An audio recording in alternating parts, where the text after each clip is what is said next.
બદ્રિકાશ્રમમાં પુષ્ટિ માર્ગ પ્રગટાવ્યો દૈત્યોનો તાપ નશાવ્યો. પુષ્ટિ માર્ગ પ્રગટાવ્યો દૈત્યોનો તાપ નશાવ્યો. પુષ્ટિ માર્ગ પ્રગટાવ્યો દૈત્યોનો તાપ નશાવ્યો. પુષ્ટિ માર્ગ પ્રગટાવ્યો દૈત્યોનો તાપ નશાવ્યો. શ્રી વલ્લભ પ્રભુનું નામ ને પ્રાણ પ્યારું છે. શ્રી વલ્લભ પ્રભુનું નામ યમને પ્રાણ પ્યારું છે. વલ્લભાચાર્યજી ઉત્તરાખંડમાં યાત્રા માટે ગયા બદ્રિકાશ્રમ, અને બદ્રિકાશ્રમમાં બે લોકો દર્શન દેવા આવ્યા વલ્લભાચાર્યજીને સામેથી. એક હતા ઉદ્ધવ, એક હતા વ્યાસ. અને પછી વલ્લભાચાર્યજી પંઢરપુર ગયે હે. મેં કહ્યું ને, એટલી બધી મનમોહક મૂર્તિ છે પંઢરપુરની. એકવાર મહારાષ્ટ્રમાં વૈષ્ણવ હોય તો ખાસ જવું જોઈએ. બેઠક પણ ત્યાં જ છે, સામે જ. અમે બધા ગયા હતા, ત્યાં પણ માથું ટેકાયું, અને ત્યાં પણ ચિંતા સંધાન હંતારો યત્પાદામ મુજરેણવઃ. અમે ત્યાં પણ શ્લોકોના ગાનથી મહાપ્રભુજીને આનંદિત કર્યા. અને પંઢરપુરમાં છે વિઠ્ઠલ આમ, એટલે એ વિઠ્ઠલને જોયા, વિઠ્ઠલજીની ઝાંખી કરી પંઢરપુરમાં. વલ્લભાચાર્યજી મોહિત થઈ ગયા. કેવા હશે એ વિઠ્ઠલ! વિઠ્ઠલ ઈંટ ઉપર ઉભા વાળા આમ ઉભા છે. શું ભગવાનની ઝાંખી છે! આ એક જ મંદિર એવું છે જ્યાં તમારું માથું ભગવાનના ચરણોને સ્પર્શ કરાવી શકો. એવા વિઠ્ઠલને જોયા પંઢરપુરમાં. વલ્લભાચાર્યજીની ઈચ્છા થઈ, આવો પુત્ર મને હોય તો. અને જેવી જ ઈચ્છા થઈ, સાક્ષાત પંઢરીનાથ એની સામે પ્રગટ થયા અને કહ્યું કે વલ્લભાચાર્યજી લગ્ન કરો, હું તમારે ત્યાં પુત્ર થઈને આવીશ. વલ્લભાચાર્યજીને આશીષ આપ્યા છે. રંગ રંગ પાંડુરંગ ભક્તિ રંગ વિઠ્ઠલા. રંગ રંગ પાંડુરંગ ભક્તિ રંગ વિઠ્ઠલા. રંગ રંગ પાંડુરંગ ભક્તિ રંગ વિઠ્ઠલા. રંગ રંગ પાંડુરંગ ભક્તિ રંગ વિઠ્ઠલા. રૂકમણી સમેતા પંઢરીનાથા. રૂકમણી સમેતા પંઢરીનાથા. રૂકમણી સમેતા પંઢરીનાથા. રૂકમણી સમેતા પંઢરીનાથા. ઓ વિઠ્ઠલા, ઓ વિઠ્ઠલા. ઓ વિઠ્ઠલા, ઓ વિઠ્ઠલા. મારી ચેલેન્જ છે તમને, ક્યારે પંઢરપુર જાઓ, દુખી દુખી થઈને જવાનું મંદિરમાં. બહાર નીકળો એટલે મોઢા ઉપર સ્માઇલ જ હોય, એમાં બીજી વાત જ ના આવે. એવું સ્વરૂપ છે ઠાકોરજીનું. પંઢરપુરના દર્શન કરી મેં સમય અભાવના કારણે ઘણી બધી કથાઓ, ઘણા બધા ઉદાહરણો, ઘણી બધી ધૂનો અહીં લીધી જ નથી. આ વિઠ્ઠલની ધૂન મેં લીધી જ નહોતી. નામદેવનો મેં પ્રસંગ લીધો જ નથી. મેં કુંતી અભિમન્યુને બાંધે અમર રાખડી નથી લીધું. મેં કેટલી ધૂનો નથી લીધી, કારણ કે સમય અભાવ હતો. મેં કીધું અમુક જગ્યાએ અમુક લેવા જાય તો મૂળ કથા રહી જશે. મારે આખી ભાગવતજી વલ્લભાચાર્યજીના મત ઉપર તમને સમજાવીને નીકળવું હતું. એટલે મેં મોટે ભાગે સુબોધીના વાતોને ટેંકાવી છે. બીજી અન્ય વાતો બહુ ઓછી લીધી છે. બાકી આની અમે બહુ રહસ્યવાળી વાત કરીને, એ પંઢરપુર નાથે કહ્યું કે લગ્ન કરો, હું તમારે ત્યાં પુત્ર થઈને આવી. ભગવાને કહ્યું વલ્લભાચાર્યજીને. વલ્લભાચાર્યજીને એ જ સમયથી ત્યાંથી સંકલ્પ કર્યો. કાશી આવ્યા છે. શ્રીદેવ ભટ્ટ હતા અને એની કન્યા હતી, એનું નામ હતું લક્ષ્મીજી. અને શ્રીદેવ ભટ્ટની કન્યા લક્ષ્મી સાથે ભગવાનના વિવાહ થયા વલ્લભાચાર્યજીના. અને યમુનાના કિનારે ભગવાન અડેલ નામનું એક ગામ છે, ત્યાં ભગવાને વાસ કર્યો. અને પછી સપરિવાર ગોકુળમાં પણ રહ્યા ભગવાન, વ્રજમાં પણ. પણ એક વખત યમુનાના કિનારે ઉભેલા વલ્લભાચાર્યજીને ઠાકોરજી જોયા અને હાથથી ઈશારો કર્યો. આમ ઠાકોરજીએ ઈશારો કર્યો વલ્લભાચાર્યજીને. અને મહાપ્રભુજી જ્યારે એમની નજીક ગયા ત્યારે ગોવર્ધન ઉપર લઈ જઈને કહ્યું કે હું જન કલ્યાણ માટે એક વિગ્રહનું રૂપ ધારણ કરું છું, અને આની સેવાનો વિસ્તાર તમારે અહીંયાથી કરવાનો છે. અને ભગવાને એ સમયે સ્વરૂપ જે ધારણ કર્યું એ બીજું કોઈ સ્વરૂપ નહીં, હાલ નાથ દ્વારામાં શ્રીનાથજી છે એ જ સ્વરૂપ ભગવાને ત્યાં વિગ્રહના રૂપમાં લીધું. અને સેવાનો વિસ્તાર અહીંયાથી કરો. હું જન કલ્યાણ માટે આવું છું. તમે તમારું કલ્યાણ ઈચ્છતા હોય તો શ્રીનાથજીની સેવામાં જવું જોઈએ. અહીંથી ઘણા બધા લોકો એવા છે, તાલાળાથી પણ એવા લોકો છે કે દર પૂર્ણિમાના દિવસે શ્રીનાથજી જાય છે. અમે તો શ્રીનાથજી પહોંચી નથી શકતા એટલે અમે ભાલકાવાડામાં શ્રીનાથજીને જોઈ લઈએ. અમે એમ થાય કે અમારા શ્રીનાથજી આજ છે. એટલે જન કલ્યાણ માટે શ્રીનાથજી ના સ્વરૂપમાં આવ્યા ત્યારથી એ સેવા ચાલુ થઈ. એકવાર જગન્નાથજીમાં ગયા વલ્લભાચાર્યજી, ચૈતન્ય મહાપ્રભુને મળ્યા. જેને હરે રામ રામ રામ હરે હરે સતત એ મહામંત્ર જપ્યો. અને એમને મળ્યા પછી બધા લોકો જ્યારે જતા રહ્યા ત્યારે ચૈતન્ય મહાપ્રભુને કોઈને પૂછ્યું, ચૈતન્ય મહાપ્રભુજી આ વલ્લભાચાર્યજી કેમ લાગ્યા તમને? બહુ સારા ભગવત ભક્ત છે. ત્યારે ચૈતન્ય મહાપ્રભુ રડતા રડતા બોલ્યા કે એ કોઈ આચાર્ય નથી, એ કોઈ ગુરુ પણ નથી, કોઈ સંપ્રદાયના આચાર્ય વલ્લભાચાર્ય નથી, એ કોઈ ગુરુ નથી, એ સાક્ષાત કૃષ્ણ છે. આ ચૈતન્ય મહાપ્રભુના શબ્દો હતા કે વલ્લભાચાર્ય કોઈ આચાર્ય નહીં, કોઈ ગુરુ નહીં, સાક્ષાત કૃષ્ણ છે. ભાગવતજીના રહસ્ય ખોલવાના જે બાકી રહી ગયા એ રહસ્યોના ઉદ્ઘાટન માટે વલ્લભાચાર્યજીનો કૃષ્ણનો આવિર્ભાવ વલ્લભાચાર્યના રૂપમાં થયો છે. અને વલ્લભાચાર્યજીને સમજવા હોય તો તમારે બ્રહ્મસૂત્ર ઉપર એને એક અણુભાષ્ય લખ્યું છે. આમાંથી કોઈએ વાંચ્યું છે અણુભાષ્ય? કોઈ વૈષ્ણવે વાંચ્યું છે અણુભાષ્ય? વલ્લભાચાર્ય બ્રહ્મસૂત્ર ઉપર લખ્યું છે. વલ્લભાચાર્યજીએ 3 ગ્રંથો પર સૌથી વધારે વિશેષ ભાર આપ્યો છે. એક શ્રીમદ ભાગવત, એક શ્રીમદ ભગવદ ગીતા અને એક આ બ્રહ્મસૂત્ર, જેના પર એને અણુભાષ્ય લખ્યું છે. અને અણુભાષ્ય લખી ને એને કહ્યું કે મારે જે સ્થાપના કરવી છે કે બ્રહ્મ સત્ય છે તો જીવ પણ સત્ય છે, અને બ્રહ્મ તરફ જીવ જવાનો છે દાસ્ય ભાવથી, સખ્ય ભાવથી અને માધુર્ય ભાવથી. કારણ કે આ સહજ સિદ્ધ આ જીવનો અધિકાર છે, બ્રહ્મમાંથી છૂટો પડેલો જીવ છે. અને ભગવત અનુગ્રહથી, હવે ભક્તિ કોને કહેવાય? વલ્લભાચાર્યના મત પ્રમાણે કે ભગવત અનુગ્રહથી જીવનું પોષણ થાય. તમે અહમતા અને મમતા છોડીને કૃષ્ણના ચરણોમાં સર્વસ્વ સમર્પણ કરો. ભક્તિ વડે જે કૃપા મેળવવી એ જ બ્રહ્મ સંબંધ છે. બ્રહ્મ સંબંધ એટલે શું? કોઈએ પૂછ્યું ત્યારે કહ્યું કે તમે ભગવત અનુગ્રહથી, ભગવાનની કૃપાથી જીવનું પોષણ થાય એ તો ઠીક છે, પણ તમે અહંતા મમતા છોડી અને શ્રી કૃષ્ણના ચરણોમાં સર્વસ્વ સમર્પણ કરી દો. ભક્તિ વડે એની કૃપા મેળવો, એને બ્રહ્મ સંબંધ કહેવાય. બ્રહ્મ સંબંધની વ્યાખ્યા વલ્લભાચાર્યજી આ કરે અને કહ્યું ઠાકોરજીએ સાક્ષાત શ્રીનાથજીએ આત્મનિવેદન મંત્ર શ્રીનાથજીએ બોલાવીને મહાપ્રભુજીને આપ્યો. અને આ કલિકાલમાં કલિમલ ગ્રસિત જીવોના કલ્યાણ માટે આત્મનિવેદન મંત્ર છે. બધા વૈષ્ણવો છે એટલે હું અહીંથી બોલીશ નહીં કે આત્મનિવેદન મંત્ર કયો છે. ખ્યાલ છે ને બધાને? આત્મનિવેદન મંત્ર માટે જેની શરૂઆત થાય સહસ્ર પરિવત્સર અને છેલ્લી લાઈન બોલી જાઓ આત્મના સહ સમર્પયામિ દાસોહમ શ્રી કૃષ્ણ તવાસ્મી. આ મંત્ર આત્મનિવેદન મંત્ર છે. અને આ મંત્ર સમજીએ એટલે આપણે એમ થાય કે સંપૂર્ણ સમર્પિત કરી દેવું. અહીં સંપૂર્ણ સમર્પણની વાત આવે, આપણે 2.5 કલાક સમર્પિત નથી કરી શકતા. એટલે મને કાલે દુઃખ થયું. 10 મિનિટની વાર હતી, 10 બહેનો ઊભા થઈ ગયા. મને દુઃખ થયું, 2-5 લોકો ઊભા થઈ ગયા.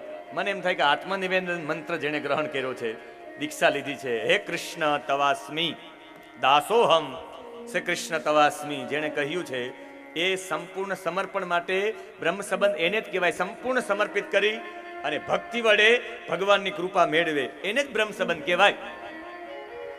તો મેં કીધું કદાચ આ સમજણમાં નહીં હોય કે શું? એટલે શ્રી કૃષ્ણની પ્રસન્નતા જ ભક્તિ છે. વલ્લભાચાર્ય કે ભગવાનની પ્રસન્નતા મેળવો એ જ ભક્તિ છે. અને ભગવાનની પ્રસન્નતા ત્યારે જ મળે કે તમે ભગવાનનું કંઈ ગ્રહણ કરો, એ જ ભક્તિ છે. અને એ અણુભાષ્ય લખીને પછી એક દિવસ મેં આજ સવારમાં મને એક પ્રસંગ યાદ આવી ગયો. મેં સવારમાં ગૌશાળામાં પ્રસંગ કહ્યું. વલ્લભાચાર્યજીના જીવનમાં એક વખત અર્થનો અભાવ હતો, પૈસા ન હતા. ઠાકોરજીને સામગ્રીનો ભોગ, સામગ્રી અર્પણ કરવાની હતી.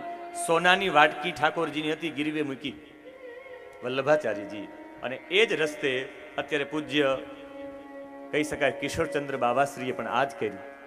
જ્યારે દુષ્કાળના વર્ષમાં ગાયો માટે કંઈ ન હતું, એના પોતાના ઘરેણાઓ એમણે બજારમાં ગીરવે મૂકી દીધા. ત્યારે લોકોને ખબર પડી, બાળકોને, કે આ ગુસાઈ બાળકોના જે ઘરેણા પહેરે છે એ ગાયો માટે મૂકી દીધા. અને સૌથી વધારે કેટલ કેમ્પ એ સમયમાં દુષ્કાળના વર્ષમાં કિશોરચંદ્ર બાવાશ્રીએ જ બધામાં ખોયલા હતા. ગાયો માટે આખું એનો પરિવાર સમર્પિત છે.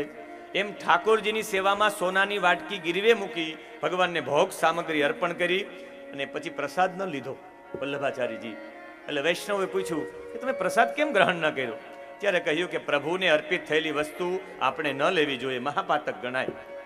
આને કહેવાય લોકોત્તર નિષ્ઠા. ધન્ય છે વલ્લભાચાર્યજીને આવી લોકોત્તર નિષ્ઠા હતી. અને છેલ્લે કહ્યું કે મારા વંશમાં મારા કહેડાવી હું અમે વલ્લભાચાર્યજીના વંશજ છે, અને જો ભગવત ધનનો ઉપયોગ કરશે તો એનોય નાશ થશે, એવું વલ્લભાચાર્યજી બોલ્યા છે.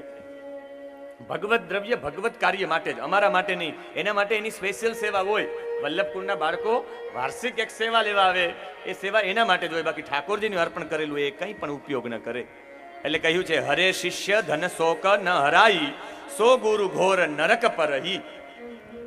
અને ચિત્રકૂટમાં રામજીને પ્રસન્ન કરવા માટે વાલ્મીકી રામાયણનું, ખાલી વલ્લભાચાર્યએ 84 જગ્યાઓ ઉપર ફક્ત ભાગવતજીનો જ પાઠ નહીં, ચિત્રકૂટમાં વાલ્મીકી રામાયણનો પાઠ કર્યો છે. અને રામ સાક્ષાત એના કેળા આરોગવા માટે આવ્યા છે. અને 84 જગ્યાએ ખાલી ભાગવત કથાનું પારાયણ નહીં, પણ ભગવત ચર્ચાઓ કરી બધાને જ્ઞાન આપ્યું. 84 સ્થાનો ઉપર જઈને બધાને જ્ઞાન આપ્યું ભગવત ભક્તિ શું છે. અને 2 પુત્ર થયા. પહેલા પુત્ર ગોપીનાથજી અને બીજા પુત્ર વિઠ્ઠલનાથજી. એના શિષ્યોની પરંપરા છે. અને એ શિષ્યોની પરંપરામાં પરમહંસ એવા શિષ્ય અવધૂતદાસ, જેની કથા છે કે ઠાકોરજીએ કહ્યું કે અવધૂતદાસને ભોજન કરાવી દો, મને ભોગ લાગી ગયો. કુંભનદાસજી, કૃષ્ણદાસજી, સુરદાસજી, અને સંન્યાસ લેવાની ઈચ્છા થઈ. વલ્લભાચાર્યજીએ છેલ્લે સંન્યાસ લીધો. સંન્યાસ લેવાની ઈચ્છા થઈ, પણ પત્ની ના પાડે તો સંન્યાસ લઈ ન શકાય. અને માતાજીએ ના પાડી કે નહીં, તમે સંન્યાસ ન લેવો. ને એક દિવસ એવી લીલા કરી વલ્લભાચાર્યજીએ, એના ઘરમાં આગ લાગી ગઈ. અને ઘરમાં આગ લાગી ગઈ ત્યારે માતાજી સ્વયં બોલ્યા કે જલ્દી કરો, ઘરમાંથી નીકળો, નીકળો, નીકળો. એ જ વાક્યને આજ્ઞા માની અને ગંગાના કિનારે નારાયણેન્દ્ર તીર્થ સ્વામી પાસે ત્રિદંડ સંન્યાસની દીક્ષા લીધી. ત્રિદંડ સંન્યાસ એટલે સમજો ને, ત્રિદંડ સંન્યાસની દીક્ષા લેવી એટલે શંકરની પૂજા ફરજિયાત છે, પછી જ તમને એ ત્રિદંડની દીક્ષા મળે. એટલે છેલ્લે એમણે પણ પૂજા. અને કાલિંદી વહુજી છે રાજકોટના, જ્યારે પણ ત્યાં વડનગરની હવેલી આવે ત્યારે સોમનાથ પણ માથું ટેકાવે છે. અમારે ષષ્ઠ પીઠાધીશ્વર છે અમારા ગોપાલ મંદિર કાશીમાં, જેને કહેવાય ચોખંબામાં રહે છે. ચોખંબામાં ગોપાલ મંદિર છે, ષષ્ઠ પીઠાધીશ્વર. મને એવું લાગે પુષ્ટિ સંપ્રદાયમાં, પુષ્ટિમાં આનાથી વિદ્વાન કોઈ નહીં હોય. એક હરિ મહારાજજી છે, હરિ ગુસાઈજી છે જામનગર, જેણે એક બહુ મોટો ગ્રંથ લખ્યો. એક એ અને એક શ્યામ મનોહરજી જેમનું નામ છે. અને એ પણ કાશી વિશ્વનાથના મહાદેવના મંદિરે એ પણ માથું ટેકાવે છે. આપણે જડતા જો લઈ લઈએ એટલે હરિને હરમાં કોઈ ભેદ છે નહીં. છેલ્લે એણે 1587માં અષાઢ સુદ ત્રીજના દિવસે ગંગામાં સ્નાન કરી અને ગોલોક ધામને પ્રાપ્ત કરી ગયા. અને એ જ કૃષ્ણની લીલાનું ગાન કરો, એ જ શ્રેયસ્કર છે. વલ્લભાચાર્યનો સિદ્ધાંત કે કૃષ્ણનું ગાન તમે કરતા રહ્યો, ન કરી શકો તો કૃષ્ણની કથાઓ સાંભળો. અને ચુનારગઢમાં વિઠ્ઠલનાથજીનું પણ જીવન છે કે વિઠ્ઠલનાથજીને થોડોક ગોપીનાથજી ગાદીપતિ બન્યા, એનો ગોલોકવાસ થઈ ગયો. પછી એના નાના દીકરા હતા અને એની ઉંમર બહુ નાની હતી, પુરુષોત્તમજી એનું નામ હતું. એટલે એ સમયે આખી સેવાનો ભાર વિઠ્ઠલદાસજી ઉપર આવ્યો. અને વિઠ્ઠલદાસજી અને કૃષ્ણદાસજી વચ્ચે થોડોક મતભેદ થયો. એટલે વિઠ્ઠલદાસજી જતા રહ્યા, પછી ધજાના દર્શન કરતા. અને છેલ્લે એક દિવસ અકબરે પણ આ વિઠ્ઠલદાસજીને સ્વીકાર્યા. એમ લાંબી વાત છે, પણ મુખ્ય આ વલ્લભાચાર્ય જીવન છે, એટલે આપણે એનું જીવન પ્યારું લાગે.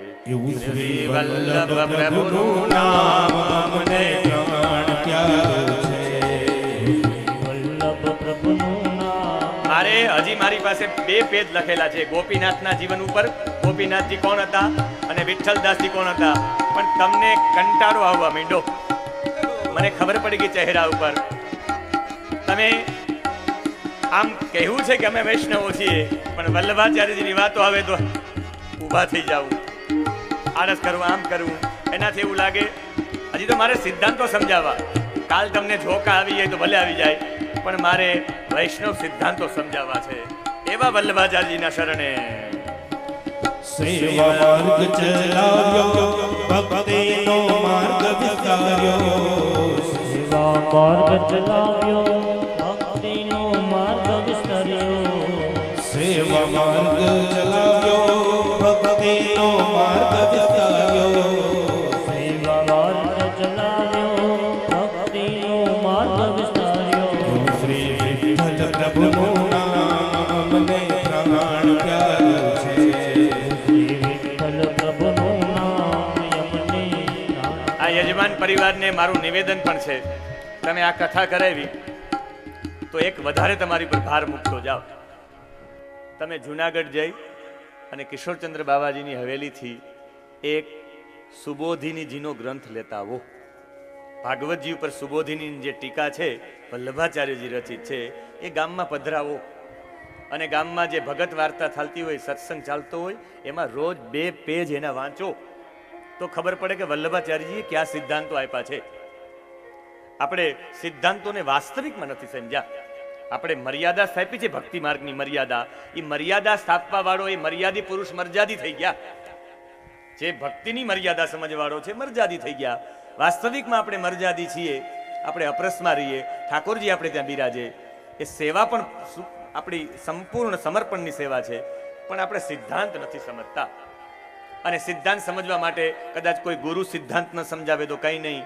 વલ્લભાચાર્યજી આપણા બધાના ગુરુ છે અને વલ્લભાચાર્યજીનો એ ગ્રંથ છે સુબોધિનીજી, એ પધરાવો.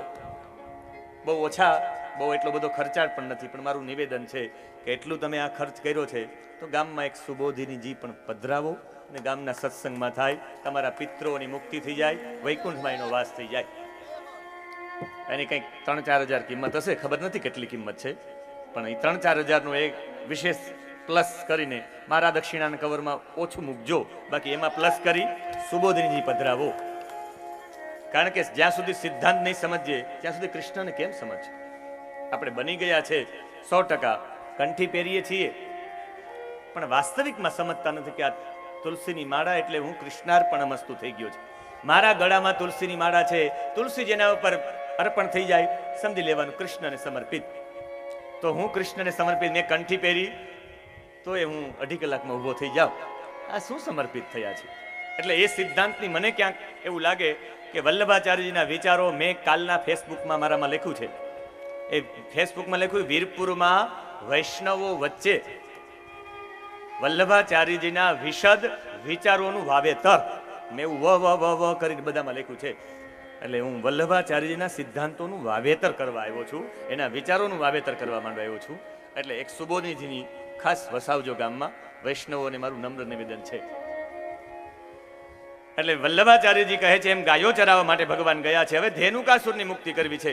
એક ધેનુક નામનો એક રાક્ષસ રહેતો. વલ્લભાચાર્ય સુબોધિનીમાં કહે છે દેહાભ્યાસો હિ ધેનુકાહ, દેહમાં જ બુદ્ધિ રાખવી એને ધેનુકાસુર કહેવાય. શરીર પૂરતી સીમિત રહ્યો ને એને ધેનુકાસુર કહેવાય, ગધેડો કહેવાય જે શરીર પૂરતી જોઈ. અને આ ધેનુક હતો એ જપ તહ બધું આપણે દેહમાં જ વિચારીએ એવું નથી, આત્મ સંબંધી જ્ઞાન હોવું જોઈએ વલ્લભાચાર્યજી કહે. અને એક તાડનું વન હતું, એ 12 વનોમાં તાડ વનમાં કોઈને ખાવા દે નહીં ને ખાય પણ નહીં, આને ગધેડો કહેવાય.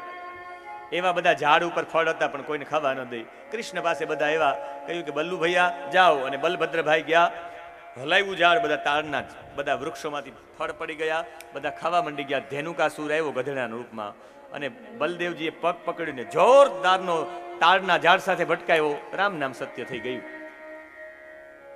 આ તમે ભાઈ એવું ન સમજતા કે અમને મહાદેવભાઈ બોધ આપે છે આમ કરવું તેમ કરવું, પણ સિદ્ધાંત સમજણમાં ન હોય તો મારે આપવા એ મારી ફરજ છે. મેં આમાંથી મેં કીધું અનુભાષ્ય કેટલાય વાંચ્યું તો એક હાથ ઊંચો ન થયો. સુબોધિનીજી કેટલા લોકોએ વાંચ્યા તો એક હાથ ઊંચો ન થયો. તો વાસ્તવિકમાં જો અહીં આવીને તમને સારું લાગે એવું બોલું તો હું બારોટ જેવો કહેવાવ. તમારું સારું લાગે નહીં, તમારું સારું થાય એવું મારે બોલવું પડે. તમારા જીવનની ઉન્નતિ થાય એ મારી ફરજ છે. એક બ્રાહ્મણ તરીકે એક વ્યાસપીઠ ઉપર બેસીને જો એવું ન કહી શકું તો મારા જીવનમાં ધિક્કાર છે કે હું તમને સાચું સમજાવી ન શક્યો, સારું લાગે એવા વાક્યો કરીને જતો રહ્યો.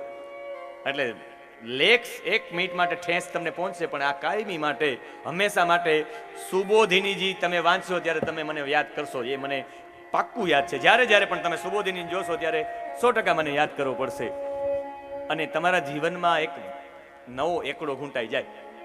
અને આ કથાનું મારું મુખ્ય કારણ, મેં ઘણી બધી મોટી કથાઓ કેન્સલ કરીને આ કથા આપી છે. આવતા વર્ષની પણ કથાઓ મારી પાસે બુક છે. તમે આવતા વર્ષે કથા માગો, મારી પાસે નથી સમય. આ કથાઓ બુક છે, પણ એ બધી કથાઓ કેન્સલ કરીને મેં એવા માટે આપ્યો કે વલ્લભાચાર્યજીનો મુખ્ય સિદ્ધાંત આપણે સમજાય. એ જ મારો ઉદ્દેશ્ય હતો કે વીરપુરનું નામ વૈષ્ણવોના ગામમાં મોખરે ગામ છે. વીરપુર એટલે આખું વૈષ્ણવોનું ગામ. સંપૂર્ણ બધા વૈષ્ણવ ધર્મને અનુસરવાળા, પુષ્ટિ માર્ગને અનુસરવાવાળા, ઠાકોરજીની સેવાવાળા. તો એમાં સિદ્ધાંતનું બીજારોપણ થાય અને સુબોધિની ગ્રંથ બધા વાંચતા થાય. એટલે ફળ બધા લીધા, ફળથી મુક્તિ થઈ. ને હવે ફળથી મુક્તિ કરીને વિચાર કર્યો કે હવે જલની મુક્તિ કરવી છે. અને ઘરે જઈને કહ્યું કે માં, આજ તો બલદેવભાઈએ એવું મોટું કામ કર્યું, એવું મોટું કામ કર્યું, એવું મોટું કામ કર્યું, એવું બહુ મોટું કરતા ગયા. માં કે થયું શું? કે ઓહો ભાઈ, આજ ગધેડાને મારી નાખો. બધા હસવા માંડ્યા. બલ્લુ ભૈયા કે કાલ હું તારી સાથે નહીં આવું. બલભદ્રએ ના પાડી. બલરામજી કાલે નહીં આવું. ભગવાન કે કાલે મારે કાલિય નાગને નાથવાનો છે. તમે સાથે હશો, તમે શેષા અવતાર છો. અને ભગવાન ગેડી દડો રમતા હતા એમ નહીં, જમુના જળમાં. અને જમના જળમાં ભગવાન જ્યારે ગાયો જલ પીવા માટે ગઈ ને જલ ગ્રહણ કર્યું, એટલો વિષયુક્ત નાગ હતો કે એના જલના કારણે ટોટલી ગાયો મરી ગઈ. અથ ગાવશ્ચ ગોપીશ્ચ નિદાઘાત પ્રપીડિતાઃ. ઉપરથી જે પક્ષીઓ નીકળે એ મરી જતા. આજુબાજુમાં વૃક્ષો સુકાઈ ગયા હતા. એક જ વૃક્ષ હતું કદમનું, એના ઉપર અમૃતનો ઘડો રાખવામાં આવ્યો હતો, એટલે એ જ નાશ ન થયું. અને ભગવાને ગાયો જ્યારે મરી ગઈ એટલે ભગવાન કદમના વૃક્ષ ઉપર ચડ્યા. આ સ્ફોટ્ય કૂદકો માર્યો, 400 હાથ પાણી ખસી ગયું. ભગવાન સીધા અંદર ગયા અને અંદર જઈને નાગપતિને કહ્યું કે ઉઠાડો, તમારા પતિને ઉઠાડો. કહ્યું કે તું જતો રે ભાઈ, મારો પતિ જાગશે, તને મારશે, અમને બાળ હત્યા લાગશે. અને આ જ સંવાદને 1472 જેણે પ્રાદુર્ભાવ કર્યો ગુજરાતની ધરતી પર, એ નરસિંહ મહેતા, વલ્લભાચાર્યજી અને મીરાબાઈ 15મી સદીમાં, આ 14મી સદીમાં નરસિંહ મહેતા પોતાના વાક્યોમાં કહે છે, હે જડ કમળ છાંડી જાને મારા, સ્વામી અમારો જાગશે જાગશે તને મારશે, મને બાળ હત્યા લાગશે.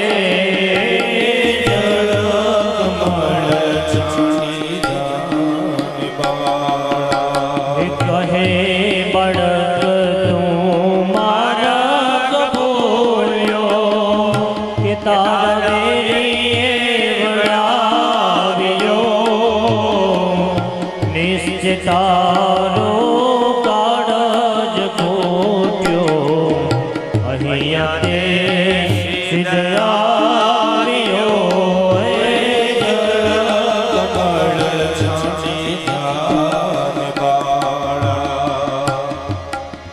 કહ્યું કે તને કોઈ વેરીએ વડાયો છે, હજી ભાગી જા. કહ્યું કે મારવા જ માટે આવ્યો છે તારા સ્વામીને જગાડ, મારે તો યુદ્ધ કરવું છે. લાલચ આપવામાં આવી કે 1,00,000 હાર આપું તને, એનાથી દોરીઓ આપું, બધું આપું, પણ તું જતો રે.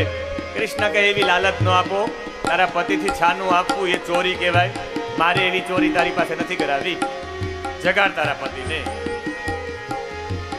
ચરણ ચાપી મૂછ મરણી, નાગણે નાગ જગાડ્યો, ઉઠો ને બળવંત કોઈ બારણે, નાનું બાળક આવ્યો.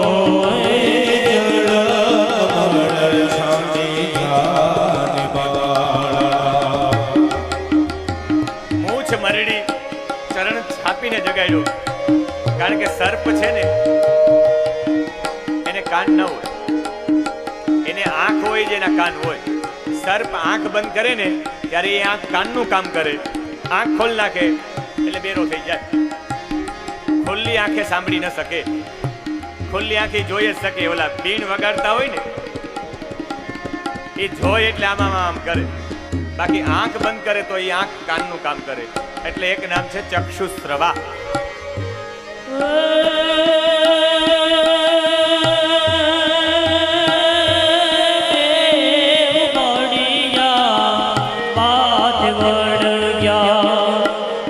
કૃષ્ણ કાળી નાગનાથયો સહસ્ર ફેરા ભવે જે ગગન ગાજે હાથયો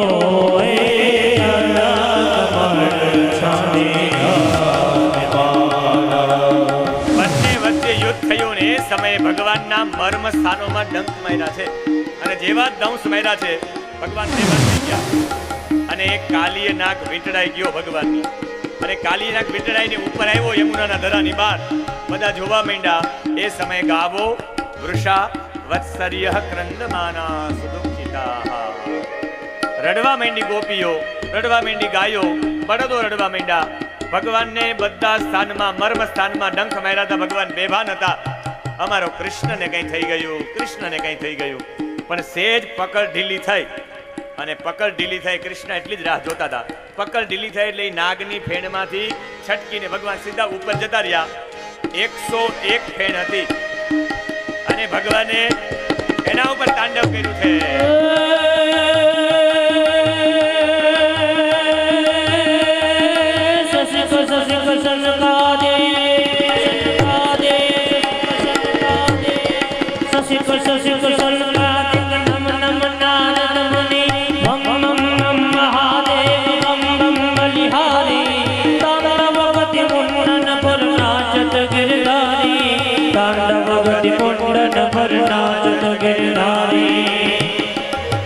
અને ભગવાને તાંડવ કર્યું બે પગ નાસિકામાં નાકમાં માર્યા ભગવાને બે પગ એની આંખોના છિદ્રમાં પધરાવ્યા એક મુખ ઉપર માર્યો નીકળી ગયું છે રુધિર નીકળી ગયું છે વિષ અને ભગવાને તાંડવ કર્યું છે કૃષ્ણએ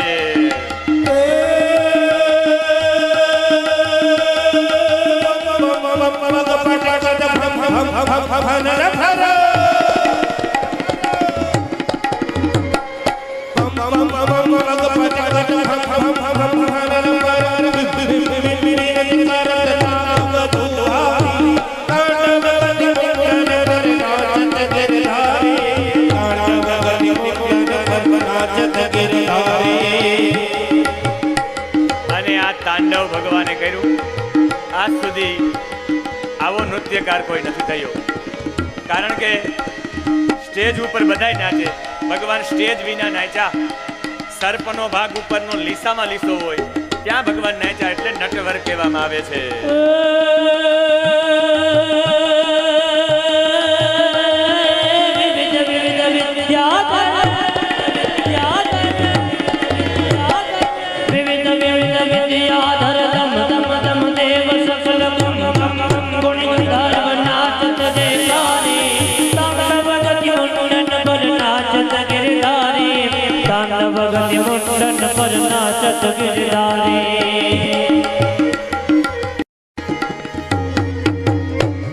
અખિલ કલાના ગુરુ ભગવાને જેવું જ તાંડવ કર્યું છે આપણે એમ થાય કેટલી ફેણ હશે ભાગવતજી એનું પ્રમાણ આપે નમતઃ એક શતેક શીર્ષણ 101 ફેણ હતી 1000 ફેણ નહીં પણ 101 ફેણ ઉપર ભગવાન એવું તાંડવ કર્યું અને એના મુખમાંથી રુધિર નીકળી ગયું રાજસી ભાવ નીકળી ગયો વિષ નીકળી ગયું એટલે તામસી ભાવ નીકળી ગયો હવે તો એક જ ભાવ રહ્યો છે સાત્વિક ભાવ અને ભગવાનને કહ્યું કે ભગવાન શા માટે મારા ઉપર તમે આવું તાંડવ કરી ને મારો આવો વેશ ધારણ કર્યો છે મેં શું ગુનો કર્યો કહ્યું કે અહીંયા યમુનાના ધરામાં કેમ રહે છો અહીં મારી ગાયોને દુઃખ પહોંચે છે કહ્યું કે ભગવાન હું રહું છું તો મને શ્રાપથી હું ડરીને રહું છું કારણ કે સોભરી ઋષિ હતા એ સોભરી ઋષિ આ યમુનાના ધરામાં તપ કર્યું અને એ તપ કર્યું ત્યારે એક ગરુડ આવ્યો છે અને ગરુડે આવીને એક માછલી પકડી સોભરીએ કહ્યું કે 1 મિનિટ આ મારી તપસ્થલી છે અહીં હિંસા નહીં ગરુડ માન્યો નહીં માછલી ખાઈ ગયા ગરુડને શ્રાપ આપવામાં આવ્યો કે હવે પછી યમુનાના ધરામાં આવીશ તારું મૃત્યુ થઈ જશે અને ગરુડ રોજ અમારા સર્પ જાતિને બધાને મારી નાખે અમે બધાએ નક્કી કર્યું કે દર અમાસે તને એક ભોગ આપશું અને એક દિવસ ભોગમાં મારો વાળો આવ્યો જ્યારે એ ગરુડજી આવ્યા મેં દંશ માર્યા ગરુડ ભાગી ગયો બધા કે કાલીએ હવે ભાગી જા તું યમુનાના ધરામાં બાકી તને મારી નાખશે એના ડરથી હું અહીંયા આવ્યો છું પ્રભુ અને કદાચ ઝેરી બનાવ્યા તો પ્રભુ તમે અમને ઝેરી બનાવ્યા અમને ઝેરી બનાવવા નહોતા ને ભગવાન કે તમને ઝેરી બનાવ્યા પણ રમણક દ્વીપમાં જાઓ કે તમારો ગરુડ મને મારશે ભગવાને કહ્યું મારા ચરણની નિશાની છે હવે તને કોઈ બોલશે નહીં અને આ જ લીલાને વલ્લભાચાર્યજીએ સુબોધિનીજીમાં કહ્યું છે, કાલિયમ ઇન્દ્રિયાણ્યાહુ વિષયાસ્તદ વિષમ સ્મૃતમ. કહે કે આ કાલિય નાગ એટલે બીજું કોઈ નહીં, આપણી ઇન્દ્રિયો, હાથ, કાન, પગ, આ ઇન્દ્રિયો પર કૃષ્ણને નચાવો. અને વિષયનું સેવન કરે આ ઇન્દ્રિયો, એને વિષ કહેવાય. આ ટીવી જોવાનું કામ કરે, મૂવી જોવાનું કામ કરે, આ આંખ વિષ બની જાય. આ ગાળો સાંભળવાના કાન કામ કરે એટલે આ જ કાન વિષ બની જાય. અને આ તમારી ઇન્દ્રિયો ઉપર ઠાકોરજીને નચાવો, હાથથી, પગથી, આંખથી, વાણીથી, બધામાં ઠાકોરજી નાચવા જોઈએ. અને આ રીતે ભગવાને કાલિય નાગનું દમન કર્યું. છેલ્લે કહ્યું કે જા નાગાલયમ રમણકમ તસ્માત તત્યાજ કાલિય. હવે તને કોઈ પણ ત્યાં નાગાલકમાં રમણક દ્વીપમાં બોલાવશે નહીં. અને ભગવાનનું ચરણ જે પડ્યું, આજે પણ સર્પોના ગળામાં નિશાની હોય ભગવાનના ચરણની. અને આ તિલક છે ઉર્ધ્વ ત્રિપુંડ, એ પણ ભગવાનના ચરણની જ નિશાની છે. મારા કપાળ ઉપર ભગવાનની, મારી બુદ્ધિ ઉપર ભગવાનના ચરણો રહે. હવે ભગવાન રમત રમે છે, ઉપાડવાની ભગવાન રમત રમાડે છે. પ્રલંબાસુર નામનો રાક્ષસ આવી ગયો અને બે ગ્રુપમાં ભગવાન પડી ગયા કે જીતે સો ચડે ઓર હારે સો ઢોવે. ભગવાન હારી ગયા, પ્રલંબાસુરને પોતાના ગ્રુપમાં રાખ્યા. બલદેવજી માથે બેઠા. આ પ્રહલાદનો વંશ હતો. એક જ મુષ્ટિકા મારી બલરામજીએ, અને એનું પણ રામ નામ સત્ય થઈ ગયું. હવે આખા જંગલમાં ગાયો ચરાવતા ચરાવતા આગ લાગી છે. બધા દોડતા દોડતા એવા કનૈયા આગ આગ. ત્યારે ભગવાને કહ્યું, નિમિલયતઃ મા ચેષ્ટ લોચનાની. તમે તમારી આંખ બંધ કરી જાઓ. ને બધા આંખ બંધ કરી ગયા. ભગવાન દાવાનળનું પાન કરી ગયા, આખો અગ્નિ પી ગયા. કારણ કે ભગવાન અગ્નિ પી શકે. મુખાદ અગ્નિ રજાયત. ભગવાનના જ મુખમાંથી અગ્નિ નીકળ્યો છે. અને આપણા જેવા અગ્નિ નહીં, તડકો સહન કરી તો આંખ અને આ ગળું એવું છે કે બહુ અગ્નિ સહન ન કરી શકે. ભગવાન અગ્નિ પી ગયા. એનું કારણ કે ભગવાનની અંદરથી જ અગ્નિ પ્રગટ થયો છે. આપણી સંસ્કૃતિમાં 3 પ્રકારના અગ્નિ છે, વડવાનળ, દાવાનળ અને વૈશ્વાનર. આપણી અંદર વૈશ્વાનર છે. વડવાનળ સમુદ્રમાં લાગે, આખું પાણીને સુકાવી દે. બોટોની બોટો વડવાનળમાં જતા રહે. એક દાવાનળ જંગલમાં લાગે, અને દાવાનળ લાગવાના કારણે આખું જંગલ બળીને ખાંક થઈ જાય. અને ભગવાને વૈશ્વાનર બનાવ્યો છે. આ વૈશ્વાનર એટલે બોઇલર. આ વૈશ્વાનર જમવાનું પચાવે છે. તમારે પકાવવું હોય ને જમવાનું, તો લાકડા જોઈએ. કેટલા લાકડા જોઈએ? પૂછજો જ્યાં રસોઈ બનાવે એને, કે આપણે રોજનું 1 કિલો જમી જઈએ એટલે મહિનાનું 30 કિલો, 12 મહિનાનું 360 કિલો. માણસ 80 વર્ષ જીવે એટલે 300 ક્વિન્ટલ અનાજ જમી જાય. અને આ 300 ક્વિન્ટલ અનાજને પકાવવું હોય તો 30 ક્વિન્ટલ લાકડા જોઈએ. એ 30 ક્વિન્ટલ મફતમાં લાકડા આપે એ પરમાત્માને આપણે પ્રાર્થના કરવી જોઈએ. એટલે જમવા સમયે જે ભગવાનને યાદ કર્યા વિના જમે એ પાપ જ જમે છે. છેલ્લે કંઈ ન આવડે તો ભગવાનનું એક નામ બોલી જાઓ. અને હિન્દુ તરીકે એક શ્લોક તો આવડવો જ જોઈએ. જમવા સમયે અહમ વૈશ્વાનરો ભૂતવા આવડવો જ જોઈએ. હે વૈશ્વાનર રૂપે તું પચાવે છે પરમાત્મા, થેન્ક્સ. અને એ શ્લોક બોલો ત્યારે મુખમાં લાડ જાય. લાડ થાય તો જમવાનું પચે. સીધા ડાયરેક્ટ બેસી જાય તો એ પતે નહીં. એમ ભગવાને આખી આ લીલા બતાવી છે. ભગવાન દાવાનળ પી ગયા. અને હવે વર્ષા ઋતુ પૂરી થઈ છે, શરદ ઋતુ આવી છે. અને વાયુ શાંત થઈ ગયો. વેપારીઓ વેપાર માટે જવા માંડ્યા. સંન્યાસીઓ પરિવ્રજન માટે ચાલતા થઈ ગયા, જે ચાતુર્માસમાં રોકાણ હતા. એક રાજા બીજા રાજા ઉપર ચડાઈ કરવાનો પ્રારંભ કરવા માંડી ગયા. મંદ મંદ વાયુ આવવા માંડી ગયો. અને એ સમયે ગોપીઓએ કૃષ્ણને ગાયો ચરાવતા જોયા. અને ગોપીઓ એક ગીત ગાયું જેનું નામ છે વેણુ ગીત. ભગવાને વાંસળીનો નાદ કર્યો છે. અને ગોપીઓએ આ વાંસળીની અદેખાઈ કરતા કરતા જે ગીત ગાયું છે એ આખું વેણુ ગીત છે.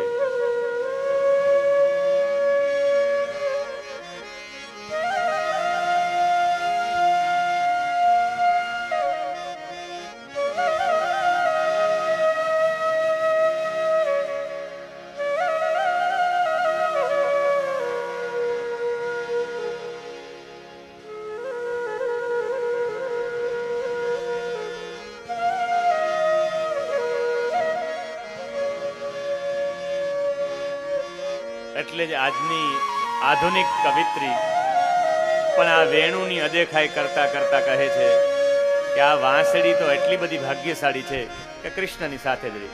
ભગવાન વાંસળી 1 મિનિટ માટે પણ છોડતા નહીં. ક્યારેક હાથમાં રાખે, ક્યારેક કળ ઉપર ભરાવી રાખે, ક્યારેક મુખ ઉપર એનું વાદન કરે, અધરોષ્ટને ક્યારેક સ્પર્શ કરાવે, ક્યારેક હાથને, ક્યારેક કળને. ભગવાન સુવે તો એ વાંસળી હાથમાં રાખીને સુવે. આ વાંસળી સાથેનો પ્રેમ જોઈ ને બધી ગોપીઓ બોલવા માંડી કે ગોપ્ય કિમાચર દધમ કુશલમ સ્મ વેણુ. કહ્યું કે અલી વેણુ તે એવા ક્યાં પુણ્ય કર્યા કે ઠાકોરજીથી અલગ થતી જ નથી. ગોપીઓએ એક જ વાક્યમાં પ્રશ્ન પૂછ્યો, અલી વેણુ તું હરીને કેમ વાલી? અને એક જ વાક્યમાં એનો જવાબ કે અંદરથી હું ખાલી એટલે કૃષ્ણને વાલી. અંદરથી ખાલી થવું પડે. અને આજની ગોપી ધારીના એક પ્રોફેસર છે અને એ પ્રોફેસરે આ વાંસળીનો ભાવ પ્રગટ કર્યો છે કે એ ગોપી નહીં, આજની ગોપી પણ વાંસળી પ્રત્યે અદેખાઈ કરતા કરતા બોલે છે. વાંસળીને કોક વાર અડવી કરીને શ્યામ, વાંસળીને કોક વાર અડવી કરીને શ્યામ, મારી બાજુએ ધ્યાન આપો શ્યામ, મારી બાજુએ ધ્યાન આપો. વાંસળીને કોક વાર અડકી કરીને શ્યામ, વાંસળીને કોક વાર અડકી કરીને શ્યામ, મારી બાજુએ ધ્યાન આપો શ્યામ, મારી બાજુએ ધ્યાન આપો. આ ગોપી એટલે દરેક ભક્તની આ વાત છે. દરેક ભક્ત કૃષ્ણને કહે કે કૃષ્ણ 24 કલાક વાંસળી રાખો છો તો કનૈયા ક્યારેક વાંસળીને અલગ રાખો તો અમારા તરફ દ્રષ્ટિ જશે, અને એ અમારા તરફ દ્રષ્ટિ જશે તો અમારી ઉપર કૃપા થશે. અમે મીરા નથી, અમે રાધા નથી, પણ અમારી લાગણીને ક્યારેક તો માપો હે કનૈયા. અમારા વીરપુરમાં ક્યારેક તો આવો. રાધા નથી કે નથી મીરા હું તો, રાધા નથી કે નથી મીરા હું તો, મારી લાગણીને શ્યામ જરા માપો શ્યામ, મારી બાજુએ ધ્યાન આપો શ્યામ, મારી બાજુએ ધ્યાન આપો. અમુક ગીતોના શબ્દો એવા હોય કે આપણે ચોંટી જાય. મને એક બે ધૂનો, એક બે ભજન, એક બે ગીતો એવા બધા ગમે કે મને હૃદયને સ્પર્શી જાય. મારા રામ સજીવન વેશ અયોધ્યા દેશ. ને મને એવું લાગે ત્યારે રામ વાસ્તવિકમાં જતા હોય અને હું અયોધ્યામાં ઊભો છું, રામ લક્ષ્મણ સીતા જતા હોય, ત્યારે એવો ભાવ થાય કે ખરેખર રામ જાય છે. એના શબ્દો એવા છે. એ લક્ષ્મણ વિશે, સીતા વિશે કેવા શબ્દો વાપર્યા છે. ધન્ય છે કવિ જેણે આ નિર્માણ કર્યું છે. એમ કનૈયાની આ ધૂન આવે ત્યારે મને એમ થાય કે જેણે બનાવી છે એક મહિલા છે, પ્રોફેસર છે, એને નમસ્કાર છે, એને ધન્યવાદ છે કે કેટલો સુંદર ભાવ કહ્યું કે કનૈયા સતત અમે તારું રટણ કરીએ છીએ. અમે વીરપુરમાં હે ઠાકોરજી સતત તને સમર્પિત છીએ. તારે જોવું છે અમે કેટલા સમર્પિત છે. વાંસળી તને શું પ્રેમ કરે એનાથી 10 ગણો પ્રેમ અમારામાં છે. અમારી આંખોમાં જો ને કનૈયા તો તને લાગશે કે યમુનામાં તમે ડૂબકી લગાવતા હોય એ ચિત્ર અમારી આંખમાં જોઈ શકશો. ખાલી આંખમાં જ ને કનૈયા, અમારા હૃદયમાં ડોક્યું કરતો તને જોવા મળશે અમારા હૃદયમાં કેવો કાનો છે. કવિત્રી પોતાનો ભાવ વ્યક્ત કરે છે. આંખોમાં જોશો તો તમને દેખાશો તમે યમુનામાં ડૂબકી લગાવતા. આંખોમાં જોશો તો તમને દેખાશો તમે યમુનામાં ડૂબકી લગાવતા. હૃદયામાં ડોકિયું જો કાઢશો ભાડશો રાસ સણી રમઝટ જમાવતા. હૃદયામાં ડોકિયું જો કાઢશો તો અમારા હૃદયમાં કનૈયા આ દ્રશ્ય છે. રાસતણી રમઝટ બોલાવતા કનૈયા અમારા વીરપુરના દરેક વૈષ્ણવના હૃદયમાં આ ચિત્ર છે. આંખમાં જો નહીં, હાથમાં જો, હૃદયમાં જો, અમારા આખા શરીરમાં જો, અમે સંપૂર્ણ હે કૃષ્ણ તવાસ્મી થઈ ચૂક્યા છે. અને કનૈયા એ રદિયામાં ડોક્યું નાટ, પણ ક્યારેક અમારી બાજુ ક્યારેક વાંસળીને છોડીને જો. આમ તો ભાગવતજી અહીંયા છે, એટલે ઠાકોરજી સ્વયં આમ છે.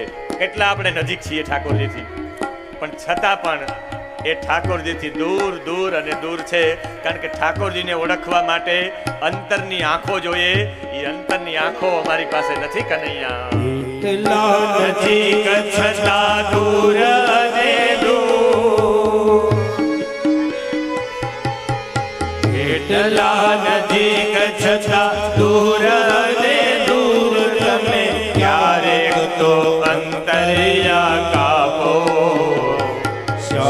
મારી બાજુએ ધ્યાન આપો, શ્યામ મારી બાજુએ ધ્યાન આપો.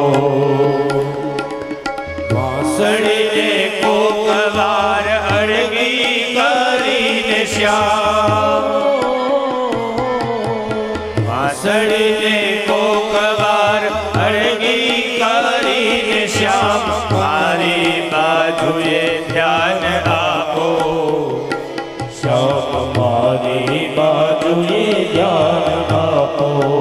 હે વસુદેવ નંદન, હે વ્રજ નંદન, હે નંદ નંદન, તમારે વૈકુંઠમાં રહેવાનો વ પણ એ જ છે. તમને વ્રજ ગમે, વ્રજનો પણ વ છે, તો અમારા વીરપુરમાં પણ વ જ છે. કનૈયા ક્યારેક તો અમારા વીરપુરમાં પણ આવ. અમારી પાસે તાલાળાની તાલી છે. તાલાળાની તાલી દ્વારા અમે તલ્લીન થઈએ છીએ તારા તાનમાં. એટલે કનૈયા હે વ્રજ નંદન, હે નંદ નંદન, ક્યારેક તો આવ. કારણ કે અમે તારા વાંસળીથી અદેખાઈ કરતા જ નથી. તારી વાંસળીને મોરપીંછ, તારી વાંસળી ઉપર મોરપીંછ લગાડીએ, એની પર ટેકો લગાડીએ, પણ તારાથી આ વિરહનો ઝુરાપો હવે સહન નથી થતો. તારી વાંસળી લઈને આવ, એને મોરપીંછ જરાય અણગમો નથી. પણ ક્યારેક એકાદી દ્રષ્ટિ આ વીરપુરના વૈષ્ણવો ઉપર પણ કર, એવી આજની કવિત્રીની માંગણી. વાંસળીને મોરપીંછ તમને હોવાલા તો અણગમતા ક્યાં છે મારા. ને મોર પીછ તમને હોવાલા તો અણગમતા ક્યાં છે મારા. તમને ગમતું તે બધું રાખો, પરંતુ તમને ગમતું તે બધું રાખો, પરંતુ મારે ક્યાં સુધી સહેબો જુરાબો. શ્યામ મારી બાજુએ ધ્યાન આપો, શ્યામ મારી બાજુએ ધ્યાન આપો. વાંસળીને કોક વાર અળગી કરીને શ્યામ, વાંસળીને કોક વાર અળગી કરીને શ્યામ, મારી બાજુએ ધ્યાન આપો. શ્યામ મારી બાજુએ ધ્યાન આપો. શ્યામ મારી બાજુએ ધ્યાન આપો. વશ્ય ઈશ્ચ બ્રહ્માનંદ વિષયાનંદો તૌ અણુત યસ્માત વેણુ. જ્યાં વિષયાનંદ અને બ્રહ્માનંદ અણુ જેટલો થઈ જાય એને વેણુ કહેવાય. અને વેણુની અદેખાઈ એવા માટે કરે છે કે ભગવાન સતત સાથે રાખે. ને અમે તો કૃષ્ણ ગાયો ચરાવવા જાય ત્યારે જોઈ શકીએ અને પાછા આવે ત્યારે જોઈ શકીએ. આખો દિવસ તો ભાગ્યશાળી એ વનના વૃક્ષો છે, એ ભાગ્યશાળી એ પશુઓ છે, એ ભાગ્યશાળી હરણાઓ છે, ભાગ્યશાળી એ કોયલ છે, ભાગ્યશાળી નદીઓ છે. કૃષ્ણને સવારથી લઈને સાંજ સુધી ગાયો ચરાવતા કૃષ્ણને જોઈ તો શકે. કારણ કે આ વેણુને ભગવાને એવા માટે એટલો પ્રેમ કર્યો, જે પીડા વેઠે એને પુરસ્કાર મળે, જે પ્રત્યાઘાત સહન કરે એ પ્રતિમા બને, અને જે કાણા પાડવા દે ને શરીરમાં એને કાનો મળે. શરીરમાં કાણા પાડવા પડે. અને જે તમારા છિદ્ર હોય તમે ખુલ્લા કરી દો તો ભગવાન અપનાવે. તમે બહારથી સારા દેખાવ ને અંદરથી કૂટ ભરેલા હોય, ભગવાન સ્વીકારે નહીં.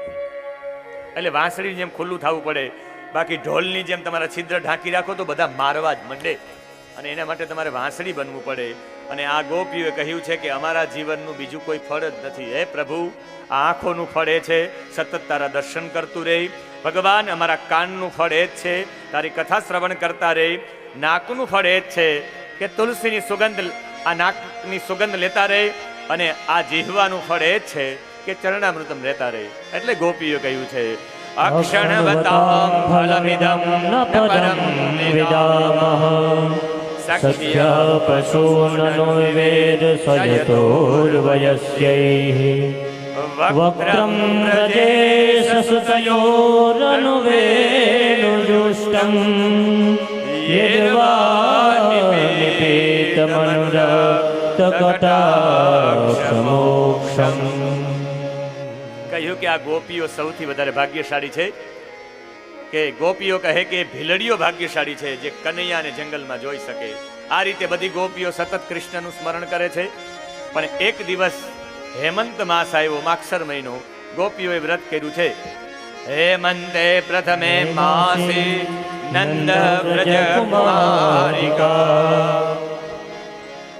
આ નંદ વ્રજ કુમારિકાઓએ વ્રત કર્યું છે. અને જેને આપણે મોરાકત કહીએ છીએ, રેતીની મૂર્તિ બનાવી માતાજીની.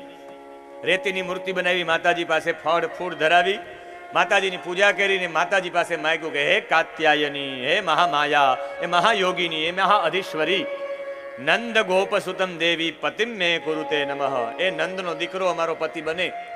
એ મહિના દિવસ સુધીનું વ્રત ચાલ્યું ને એમાં છેલ્લા દિવસે યમુનામાં સ્નાન કરવા માટે ગયા. બધી ગોપીઓ નિર્વસ્ત્ર ગઈ અને ભગવાને બધાના વસ્ત્ર લઈ કદમના ડાળ ઉપર ચડી ગયા. અને પછી બધી ગોપીઓને ભગવાને ખૂબ ઠપકો આપ્યો છે. આ લીલાને એક સામાન્ય લીલા નહીં, પણ ભગવાનને હવે રાસ રમવો છે. રાસ માટે આપણા રાધા કૃષ્ણ પણ તૈયાર છે. અને રાસ રમવો છે એટલે રાસ રમવાના હેતુથી ભગવાન કહે રાસ એ ન રમી શકે જેને શરીરનું આવરણ હોય. શરીરનું આવરણ હોય તો કે ઓહો, હું તો ઘેલાભાઈ છું, હું તો કરશનભાઈ છું, મારાથી રમાય? કોઈ જોઈને મને હસે તો? અને એ શરીર રૂપી આવરણ લઈ લેવા માટે ભગવાને આત્મા જ રાખ્યા છે.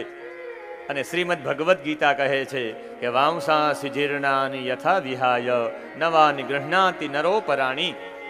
જેમ આત્મા એક શરીરને છોડીને બીજા શરીરને ધારણ કરે, જેમ આપણે જૂના કપડાં છોડીને નવા વસ્ત્ર ધારણ કરીએ, એમ આત્માનું વસ્ત્ર શરીર છે. અહીં વસ્ત્ર લીધા ગોપીઓના એટલે શરીર રૂપી વસ્ત્ર લીધા. હવે ફક્ત ગોપીઓ આત્મા છે અને આત્મા પરમાત્મા સાથે રમણ કરશે. અને હંમેશા કોઈ પણ વસ્તુનું વિસર્જન થાય એટલે નવું સર્જન થાય. વિસર્જનમાં સર્જનની શક્તિ છુપાયેલી છે. આપણે વિસર્જનમાં જોઈએ કે પહેલું વિશ્વયુદ્ધ થયું ને પહેલા વિશ્વયુદ્ધમાં જર્મનની શું હાલત થઈ, અને પછી વિશ્વયુદ્ધ પછી જર્મનીની પ્રોગ્રેસ કેવો થયો. બીજા વિશ્વયુદ્ધમાં જાપાનની જે દશા થઈ હિરોશીમા નાગાસાકીમાં, અને એના પછીનો એનો વિકાસ કેવો. શિવજી છે વિસર્જનના દેવ છે, ગણપતિ સર્જનના દેવ છે. વિસર્જનમાં સર્જન છે. મોરબી હોનાર જ પેલાનું મોરબી, પછીનું મોરબી, કેટલો વિકાસ. સુરત પ્લેગ પેલાનું સુરત ને પ્લેગ પછીનું સુરત, સુરતનો શું વિકાસ. છેલ્લે કચ્છ, ભૂકંપ પેલાનું ને ભૂકંપ પછીનું સુરત. કચ્છ કેવું પડ્યું, કચ્છ નહીં દેખા, કુછ નહીં દેખા. એટલે શરીર આત્માનું વસ્ત્ર છે. લૌકિક વસ્ત્રો નહીં, શરીરરૂપી વસ્ત્ર ભગવાને લઈ લીધા છે. એટલે ભગવાનને ઢોંગ નહીં, તમારો ઢંગ બદલો. અને ભગવાને આ મેસેજ આપી, અને મેસેજ આપીને ભગવાન યજ્ઞ કરવા માટે એક સૌથી મોટો ભગવાને યજ્ઞ કર્યો, ને એ યજ્ઞ છે ભગવાને ગોપ બાળકોને બોલાવ્યા. ખાલી ભગવાન ગાયો ચરાવતા એમ જ નહીં, બધાને બોલાવ્યા. ભગવાન આવો અહીંયા, બધાને બોલાવીને આવીને કહ્યું કે જો કૃષ્ણજી કહે કે ઉનાળામાં, અત્યારે ઉનાળો ચાલતો હતો ત્યારે ભગવાન કે આ ઉનાળામાં તમે બોધ લેજો. ભગવાન કે પેલા ભૂખ લાગી છે, જાઓ કંઈક ભોજન લઈ આવો. દોડતા દોડતા ગોવાળો ગયા, ત્યાં યજ્ઞ ચાલતો હતો બાજુમાં. બ્રાહ્મણો હતા આંગીરસ ગોત્ર નામના. કહ્યું કે બોલાવે છે પ્રભુ. કેમ? ભગવાનને ભોજન કરવું છે. આ કાજુ બદામ લઈ જાય કે નહીં હો, યજ્ઞ પૂરો થાય પછી આમ તેમ, તમારો કાનો તો માગે રાખે, આમ તેમ ના પાડી. ભગવાન પાસે આવ્યા કે આ બધા નહીં માને. સ્ત્રીઓ દયાળુ હોય, એની પત્નીઓ અહીં કુટીર રાખીને બધા કુટીરમાં છે, જાઓ પર્ણ કુટીરમાં. પત્ની કહ્યું કે કાનાને ભોજન લેવું છે. 4 પ્રકારના ભોજન બનાવ્યા, અને 4 થી 5મો પ્રકાર ભોજનનો છે નહીં. ભોજ્ય, લેય, પેય અને શૌચ્ય. આ ચોસ્ય, પેય, લેય અને ભોજ્યના થાળો લઈને ગયા, અને જેવા થાળ લઈને ગયા કે તો કૃષ્ણ ત્યાં હતા. અને જેવા કૃષ્ણ ત્યાં હતા, કૃષ્ણનું આખું ચરિત્ર બતાવ્યું છે. ભગવાન કેવા શ્યામમ, ભગવાન કાળા હતા અને હિરણ્ય પરિધમ સોનાની બોર્ડર વાળું ભગવાને ધોતિયું પહેર્યું હતું. ભગવાનના વાળ અહીં અલકાવલી સુધી હતા, અહીં સુધી લાંબા વાળ હતા. માઇકલ જેક્સન કનૈયાની નકલ કરે છે, લાંબા વાળ ને અહીં સુધી. એના પછી ભગવાનના આખા શરીરમાં ભગવાને ચિત્ર દોર્યા હતા. નટ વેશમ અનુવ્રતાંશે, પણ એ ચિત્ર વિખાઈ જાય એવા હતા. ટેટુની શરૂઆત પણ કનૈયાથી થઈ. આ ટેટુ બધા દોરાવે, કનૈયા ચિત્ર દોરાવ્યા હતા. અમુક લોકો અહીં દોરાવ્યા હોય ને અહીં દોરાવ્યા હોય ને, અમુક લોકો તો અહીં દોરાવ્યા હોય. અહીં ઓલા સ્ટાર દોરાવવાની સિસ્ટમ આવી છે, લગભગ જો તો અહીં સ્ટાર હોય 3-4. આ ટેટુની સિસ્ટમ કનૈયા કાઢી, પણ એ અનુવ્રતાંશે ભગવાન બધા વિખાઈ જાય એવા ટેટુ હતા ને આજના ટેટુ જાય એવા નથી. એટલે ભગવાને આવો બધો વેશ ધારણ કર્યો હતો. ભગવાને એક એના મિત્રના ખંભા ઉપર હાથ રાખ્યો હતો અને એક હાથના કમળ હતું અને ભગવાન હસતા હતા. ભગવાને ભોજન કરાવ્યું, કહ્યું કે અમારા પતિને ખબર નથી, ભગવાન માફ કરજો. આ ચારેય પ્રકારના તમારે ઠાકોરજીને ભોગ લગાડવો હોય તો બધા કાલે કેરીનો ભોગ લગાડી દેજો. ઠાકોરજીને આપણા ગીરની કેસર કેરી ધરાવી દો, ઠાકોરજીને ભોગ લાગી ગયો. આપણે ભાગ્યશાળી છે, ગીરમાં જન્મા છીએ. આપણે ભાગ્યશાળી છે, કેરીના ગામમાં જન્મા છીએ. અને આ કેરી ઠાકોરજીને પસંદ છે સૌથી. જેઠ મહિનામાં દ્વારકાધીશને જ્યેષ્ઠાભિષેક કરવામાં આવે, કેરીના રસથી અભિષેક કરવામાં આવે. કેરી ધરાવી જોઈએ એટલે એમાં ચારે પ્રકારના ભોજન છે. ભોજ્ય જેને ચાવી શકાય એને ભોજ્ય ખોરાક કહેવાય. કેરીના ટુકડા કરી નાખો, ચાવી શકાય કે નહીં? પછી પેય, એનો રસ કાઢો તો પી શકાય, એને પેય પણ કહેવાય. લેહ્ય એટલે જેને ચાટી શકાય, ગોસલા ચાટી શકાય કે નહીં, એટલે લેહ્ય પણ છે ને. ચોસ્ય જેને ચૂસી શકાય, કેરીને ઘોડીને ચૂસી શકાય. એ ચારેય પ્રકારના ભગવાનને ભોગ લગાડવા હોય, કેરી એક જ લગાડી દો એટલે બધા ભોગ આવી ગયા. અને ભગવાનને આવો ભોગ લગાડ્યા. એના પતિઓને કહ્યું કે તમે બધા કેવા છો, તમે ભગવાનને ન સમજી શકા? અને એના પતિ આવીને માફી માંગી છે કે ધિક જન્મ નસ્ત્રવૃદમ ધિક વ્રતમ, અમારા જીવનમાં ધિક્કાર છે, અમે વ્રત કરતા ગાયત્રી કરતા તમને સમજી ન શકા. છેલ્લે ભગવાને બ્રાહ્મણોને પણ આશીર્વાદ આપ્યા. ત્યારથી લઈને આજે પણ જેટલા ચોબા રહે છે મથુરામાં, એની પત્નીઓ ટેસ્ટથી જીવે છે. એ તમે જાઓ ચોબા પાસે તો એ ચોબાની ઘરવાળી હિંડોળા ઉપર બેઠી હોય, એક કોઈ એને સાથે એની સહેલી હોય, એને હિંચકા નાખતી હોય, એ પાન ખાતી હોય ચોબાની ઘરવાળી. ચોબાને પૂછો ક્યાં છે, તો એ લોટનો ડબ્બો લઈને આવતા હોય, એ પાણીનો ઘડો લઈને આવતા હોય. આ આશીર્વાદ મળી ગયા છે ભગવાનને સામગ્રી અર્પણ કરવામાં. એટલે તમે કેરી અર્પણ કરી દેશો તો ઘરવાળા કામે લાગી જશે. ચોબા આજે પણ, અને એ ચોબાના જે પત્નીઓ છે એ દીકરીઓ એના ગામની બહાર જાતી જ નથી કોઈ, એને એટલો બધો આનંદ છે. અને એ આનંદ છે. હવે ભગવાન આ બધું લીધું ને પછી આશીર્વાદ પણ ભગવાને આપ્યા છે. અને પછી ભગવાન બધાને કહે છે કે આ ઉનાળો ચાલે છે, આ વૃક્ષ જુઓ, પરાર્થે કાંત જીવિતાન, બીજા માટે જીવે છે. એટલે આના પાન, આના ફૂલ, ફળ, છાંયો, મૂળ, લાકડા, આની ગંધ, આનો ગુંદ, આનો ભસ્મ અને અંકુર બધું કામમાં આવે છે. માનવ જીવનનું સાફલ્ય એ જ છે, એતાવત જન્મ સાફલ્યમ. તમે બીજા માટે કામ આવી જાઓ, અને બીજા માટે જે કામ આવે એ જ પ્રાણી અર્થથી, બુદ્ધિથી, વાણીથી બીજાનું ભલું કરો. ભગવાને એવો મેસેજ આપ્યો. અને હવે પહોંચી ગયા છે ગિરિરાજ પાસે. ભગવાન પર્જન્યો ભગવાન ઇન્દ્રો મેઘાસ્તસ્યાત્મમૂર્તય તેભિવર્ષન્તિ ભૂતાનાં પ્રીણનમ જીવનમ ભયઃ. કહ્યું પિતાજી શું કરો? કે યજ્ઞ કરીએ છીએ. શેનો યજ્ઞ? કે ઇન્દ્રનો યજ્ઞ. કે નહીં, ઇન્દ્ર વરસાદ નથી આપતો, પોતાના કર્મથી થાય છે. પૂજા કરવી તો ગાયોની, પર્વતની, વૃક્ષોની, પ્રકૃતિ પૂજા કરીએ, ભૂદેવોની પૂજા કરીએ. અને જે સામગ્રી યજ્ઞની હતી એ જ સામગ્રી ગોવર્ધનજીને લગાડવામાં આવી છે. પકવાન, ખીર, માલપુવા, પૂરી, મગની દાળ. અને પછી ગિરિરાજજી કાલે આરોગી પણ ગયા, સામગ્રી અર્પણ પણ કરી ગિરિરાજજીને. કાલે આપણે 56 ભોગ લગાડ્યા. અને 56 ભોગ લગાડ્યા. અને આ તરફ યજ્ઞ બંધ થયો એટલે ગરમ થયા ઇન્દ્રને. ઇન્દ્રએ ભગવાનને ગાળો આપી છે કે વાચાલમ બાલિસ્તમ તબ્દમ અજ્ઞમ પંડિત માનિનમ કૃષ્ણમ મર્ત્યમ ઉપાશ્રિત્ય ગોપા મે ચક્રુ અપ્રિયમ. કહ્યું કે ઓલો મૂર્ખ બોલકણો છોકરો મારો યજ્ઞ બંધ કરાવી, બાળક છે, છોકરો છે, અક્કલ વિનાનો છે, મૂર્ખ છે. આ ગાળો આપી. પણ શ્રીધર સ્વામીજી અને હરિસુરી મહારાજજીએ આખા વાક્યો બદલાવી નાખ્યા. વાચાલમનો મતલબ થાય વાતુડીઓ, ને એક અર્થ થાય વાચા અલમ, જ્યાં વાણી બંધ થઈ જાય એને વાચાલમ કહેવાય. ભગવાન પાસે વાણી બંધ થઈ જાય. પછી બાલીસમ, બાળક હોય ને બાલીસમ કહેવાય. એક બીજો અર્થ બનાવ્યો છે, બાલી એટલે વાલી, સમ એટલે કલ્યાણ. વાલીનું કલ્યાણ કરે એ પરમાત્મા છે. અને છેલ્લે કહ્યું કે અક્કલ વિનાનો પંડિતમ અમાનીને, પંડિત જેને માન ન આપે. એનો અર્થ કર્યો પંડિત જેને માન આપી ન શકે. ભારતનો શ્રેષ્ઠ પંડિત એટલે શંકરાચાર્ય, એને પણ કહી દેવું કે ભજવા હોય તો ભગવાનને જ ભજવા. અને બધા ગિરિરાજજી પાસે ગયા અને ગિરિરાજજીને ભગવાને પ્રાર્થના કરી. એ ગિરિરાજ પર્વત ઊંચા થયા. ભગવાને પોતાના ડાબા હાથમાં ટચલી આંગળી પર લઈ લીધા. આ 5 આંગળી, એમાં ટચલી આંગળી નબળી, 2 હાથમાંથી ડાબો હાથ નબળો અને ટેરવું સૌથી નબળું. ભગવાને 7 દિવસ સુધી સતત રાખ્યું. બ્રજના બાળકોએ તત્કાલ લાકડા ટેકા રાખ્યા કે કાનાને ભાર ન લાગે. પણ એ જ સમયે ભગવાને 7 દિવસ સુધી ધારણ કરી લીધો અને સામર્થ્ય ગાદી મેઘ છોડ્યા. ખૂબ વરસાદ થયો. આપણી કથા 7 દિવસની, આપણા કૃષ્ણ કનૈયાની ઉંમર 7 વર્ષની. એ ભગવાને 7 દિવસ સુધી ધારણ કરી રાખ્યો. 7 પ્રકારના મેઘો પણ છૂટ્યા હતા.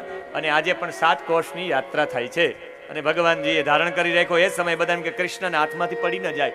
આ ગિરિરાજ બીજા કોઈ નહીં, રામા અવતારના પથ્થર હતા. 21 યોજનનો પથ્થર ઘટતો હતો. નલ ને નીલ કે 21 યોજન બાકી છે રામ સેતુ. અને એ સમયે હનુમાનજીને આજ્ઞા કરી. હનુમાનજી ગયા સહ્યાદી પર્વત પાસે. ત્યાંથી 21 યોજનનો પથ્થર લઈને આવ્યા. અને અહીં તો નલ અને નીલે આખો સેતુ બંધાવી નાખ્યો. આ પથ્થર રડવા માંડ્યો કે ભગવાન, મને એવું હતું કે તમારા ચરણની રજ મળશે, પણ મારા ભાગ્યમાં નથી. ભગવાન કે તપ કર, તું તપ કરીશ તો આવતા જન્મમાં હું તને 7 વર્ષ સુધી તને ચરણ રજ આપીશ. અને ભગવાને 7 વર્ષ સુધી ચરણ રજ આપી છે. એ સહ્યાદી પર્વતે એની રાહ જોઈ એટલે આવતા અવતારમાં કૃષ્ણ બન્યા. અને 4 વર્ષ ભગવાન ગોકુળમાં રહ્યા. 7 વર્ષ ભગવાન વૃંદાવનમાં રહ્યા. 11 વર્ષ ને 52 દિવસ ત્યાં આપણો આંકડો છે. એટલે કહ્યું કે 4 વર્ષ ભગવાન ગોકુળમાં 7 વર્ષ સુધી ચરણ રજ આપી. અને પછી કહ્યું કે ભગવાન તમે મારી પર ખૂબ કૃપા કરી. ભગવાન કે કૃપા નહીં, તને 7 વર્ષ રજ આપી નહીં, 7 દિવસ હું ધારણ પણ કરીશ. એ આ પર્વતે રાહ જોઈ. ભગવાન યજ્ઞના વિરોધી નથી હો.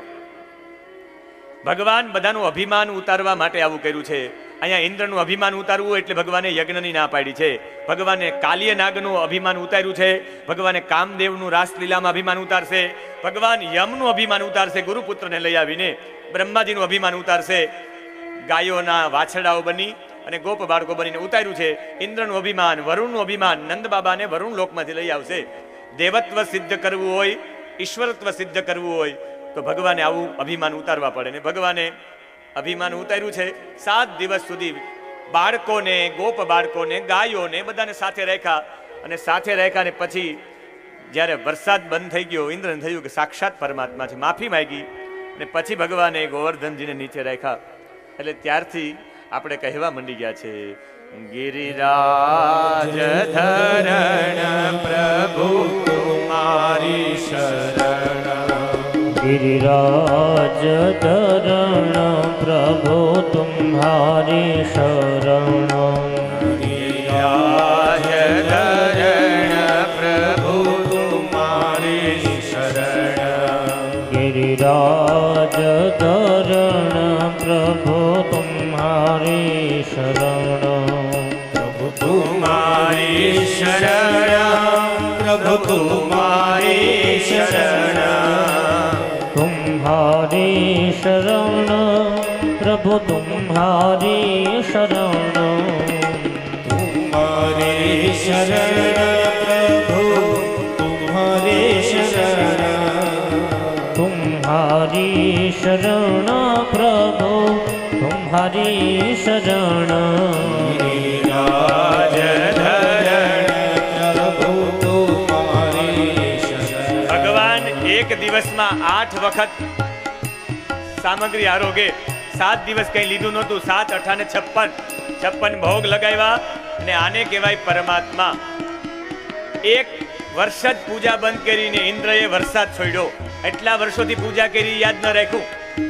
તમારા 99 કામ કરો તમે અને 1 ભૂલ કરો, એ યાદ રાખે તમારી 1 ભૂલ, એને દેવતા કહેવાય.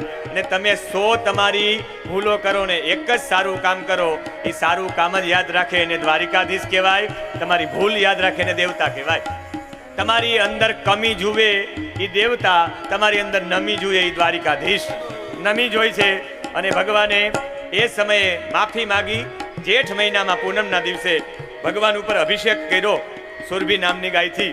ભગવાનનું નામ આપ્યું છે ઇન્દ્રએ ગોવિંદ ગવામ ઇન્દ્ર तेरो सब संकट मिट जाए मिट जाए तू पूजा कर गोवर्धन की तेरो सब संकट मिट जाए जाए तुम पूजा कर गोवर्धन की तोहे नंद लाल मिल जाए तू पूजा कर गोवर्धन की तोहे नंदलाल मिल जाए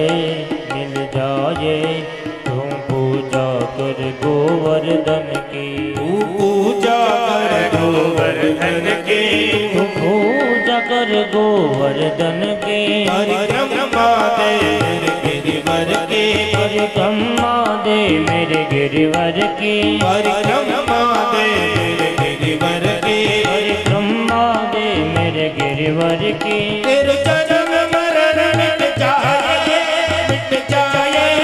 तू पूजा कर गोवर्धन की तेरो जन्म मरण मिट जाए तू पूजा कर गोवर्धन की આ રીતે ગોવર્ધનજીની આખી લીલા છે ને પછી તો બધા ભેગા થયા કે ય સપ્તાહાયનો બાલ કરેણે કે ન લીલયા આ કોઈ બાળક હોય જ નહીં 7 દિવસ સુધી ટચલી આંગળીના ટેરવા ઉપર આ પર્વતને ગ્રહણ કરવો સાક્ષાત પરમાત્મા છે 6 દિવસના ઠાકોરજી હોય ને 6 દિવસના એક 18 કોષ લાંબી એક પૂતનાને વધ કરી નાખે 6 દિવસમાં નાનો બાળક આવું ન કરી શકે 3-3.5 મહિનાના એક ગાડાને ઊંધું વાળી દે 1 વર્ષના ભગવાન થાય અને તૃણાવર્ત નામનો વંટોળિયો આવે ને એ તૃણાવર્ત નામના રાક્ષસનો વધ કરી નાખે 3 વર્ષના થાય ને ખાંડણિયા સાથે બાંધે 2 વૃક્ષોને પછાડી દે ભગવાન 5 વર્ષના થાય ને એક અજગરને ફાડી નાખે અજગરને મારી નાખે અને ભગવાન 6 વર્ષના થાય કાલીય નાગ ઉપર નૃત્ય કરે